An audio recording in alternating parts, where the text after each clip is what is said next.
Hey everybody, I'm Tim Ward and welcome back to Garden Sense. Well, the couple of days leading up to Easter and even 4 or 5 days after Easter, it was pretty slow here in terms of the number of customer emails we received. However, since last week's video, we have had well over 100 customers email us with some pretty specific and detailed questions on some of the issues that they need help with. So without any further ado, why don't we jump right in? Question number 1 is from Chris.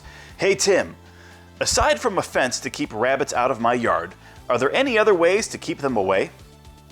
Hey Chris, so the product that I would recommend is Repels All by Bonide.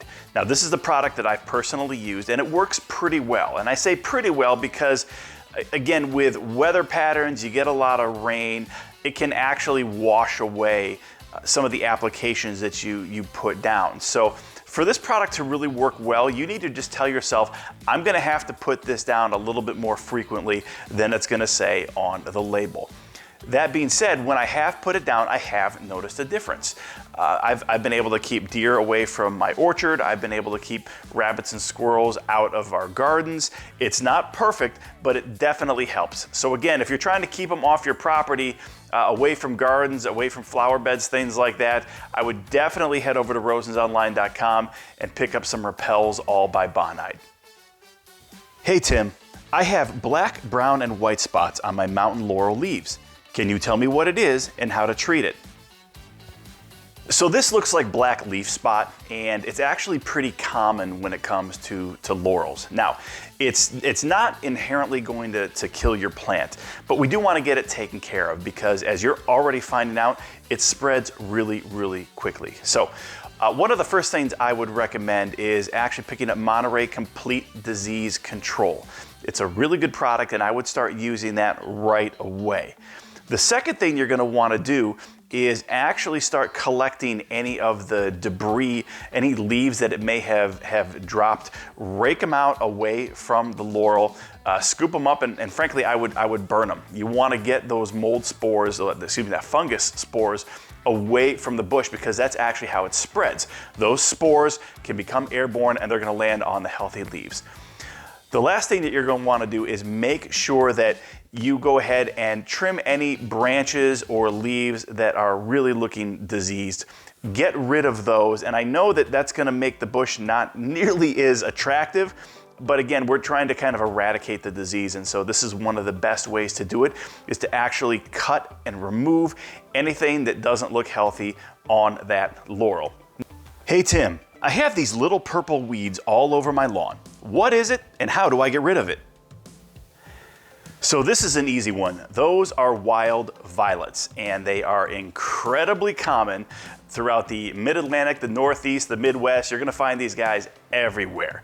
Now, they spread really quickly as you're probably finding out, but they're actually not too difficult to kill. So what we recommend is actually Bonide's Weed Beater Ultra. I've talked about this product a bunch on this program because again, this is my go-to weed control product. So head over to rosensonline.com, pick up a bottle of Weed Beater Ultra, go ahead and spray that all over your lawn. You're gonna see those little purple flowers disappear really, really quickly. Question number 4 is from Jennifer. Hey Tim, which is better to kill weeds, Fertilome Weed Free Zone or Weed Beater Ultra? Hey Jennifer, so this is a great question because we actually sell both products, and believe me when I say they're both really good products. However, I'm gonna go ahead and give the edge to Bonide's Weed Beater Ultra, and there's really 2 primary reasons. The first is Weed Beater Ultra simply kills more weeds than Fertilome's Weed Free Zone. So if you look at the labels, Fertilome Weed Free Zone kills a bunch, but Bonide's Weed Beater Ultra simply kills more. And so again, if I'm really trying to eradicate a bunch of weeds that I know and maybe even some that I don't, Weed Beater Ultra more than likely is gonna have that weed on the list. The second reason is because Weed Beater Ultra comes in that RTU, ready to use hose spray. And it's so easy to use, you can just hook it right up to your hose and spray down your whole lawn. Fertilome, we sell in a concentrate. Again, I know plenty of people who use the Weed Free Zone and it's a good product, which is why we sell a fair amount of it.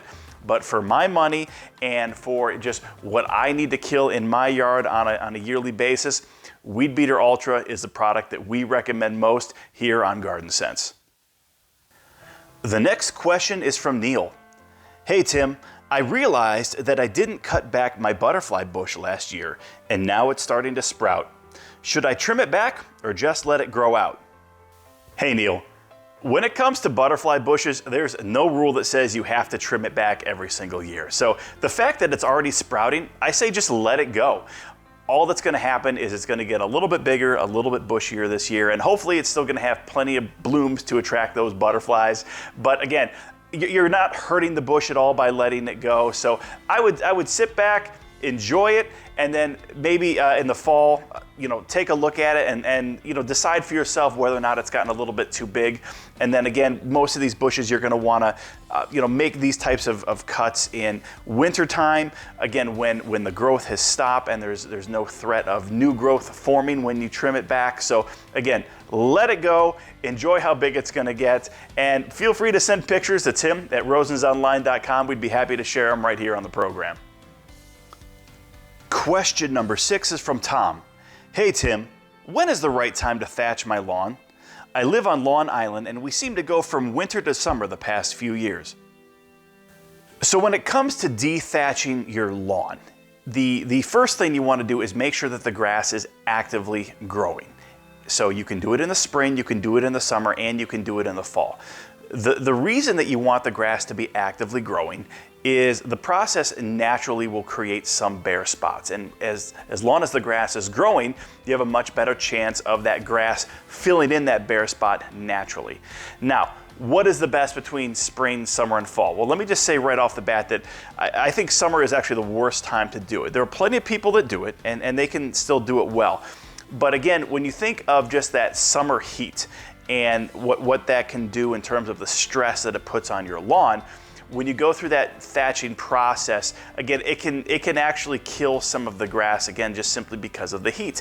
As I said before, though, I know plenty of people who still do this. When you dethatch, they're still going to want to water, still fertilize to help that grass come back. So it can be done in the summer. It's just not my personal favorite time to do it. You can also do it in the spring. Spring is a great time to dethatch your lawn. And frankly, if you're not planning on overseeding in the fall, dethatching in the spring makes a lot of sense because it gives your lawn the springtime, the summer, and into the fall to really kind of come back and fill in any of those bare spots that might be created. Personally, I think that it's best to do it in the fall and to do it right before you seed. So again, you dethatch, you get rid of all that thatch that's kind of been built up over the year or a couple of years, depending on how often you do it. And then to overseed around that same time makes a ton of sense. So again, you can do it anytime the grass is actively growing. That's rule number 1. And then again, in terms of the time of year, it's really up to you. Personally, I think the fall is best. Spring would be the second best, and I wouldn't personally dethatch in summer unless I absolutely had to. The last question is from Dan. Hey Tim, last year I had an infestation of what I believe to be bindweed in large portions of my gardens. I removed as much of the vines and roots as I could, but it's coming back this year. How do I eliminate it once and for all? So bindweed is no joke in terms of a weed that's really difficult to kill, especially when it's in a garden setting. Now, one of the reasons it makes it so tough is because the root system for bindweed can go down into the soil several feet. So honestly, if you have the time and you're physically able to do it, pulling it out is probably the most effective way to get rid of bindweed. Now, I know that's not what people want to hear. They want to put down a chemical and kill it. And I'm gonna get into some chemicals that you can use.